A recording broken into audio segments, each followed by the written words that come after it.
সবাইকে স্বাগতম। আজকের ভিডিওতে আমরা হেক্সাডেসিমাল সংখ্যাকে ডেসিমাল সংখ্যায় রূপান্তর করব। তো চলুন শুরু করি। সর্বপ্রথম আমরা একটা হেক্সাডেসিমাল সংখ্যা নেব 13a। এটাকে রূপান্তর করব ডেসিমালে। তার জন্য আমরা বেস দ্বারা এগুলো গুণ করে দেব। তাহলে 1 into 16 plus 1 into 3 into 16 plus এ মানে হচ্ছে 10 ইন্টু 16।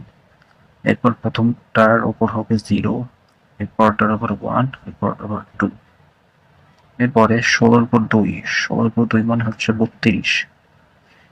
32 সাথে যদি আমরা 1 গুণ করি 32 হয়, প্লাস 16 উপর 1 মানে 16, এর হাতে 3 গুণ করলে হবে 48, 256।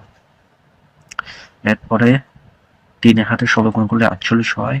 এরপরে 16 উপর 0 মানে 1 হাতে যদি আমরা 10 গুণ করি তাহলে 10 হবে। এরপর যদি আমরা এই তিনটা সংখ্যাকে যোগ করি,